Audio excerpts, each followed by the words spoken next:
Dhandhuka police સ્ટેશનના તથા Ranpur police સ્ટેશનના મારામારી ગુનાના નાસ્તા ફરતા આરોપીને પકડી પાડતી Ranpur police station team Ranpur પોલીસે ધંધુકા અને રાણપુર પોલીસ સ્ટેશનના મારામારીના ગુનામાં ફરાર આરોપીની ધરપકડ કરી છે. આરોપી ઘણા સમયથી પોલીસ પકડથી દૂર હતો.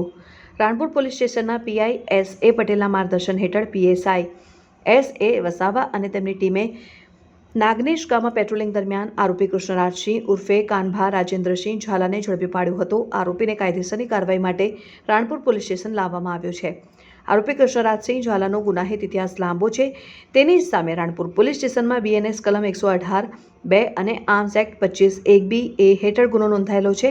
આ ઉપરાંત અગાઉ ધંધુકા પોલીસ સ્ટેશનમાં પ્રોહિબિશન એક્ટની વિવિધ કલમો હેઠળ પણ ગુના દાખલ છે. રાજકોટના વિંછિયા, રાણપુર ભાવનગરના બી ડિવિઝન અને અમદાવાદના ધંધુકામાં મારામારીના કુલ 5 જૂના ગુનાઓ નોંધાયેલા છે. રાણપુર પોલીસની આ કાર્યવાહીથી ગુનાખોરી અટકાવવામાં મદદ મળશે અને કાયદો વ્યવસ્થા જાળવવામાં સફળતા મળી છે. રિપોર્ટર લાલજી મેર, રાણપુર.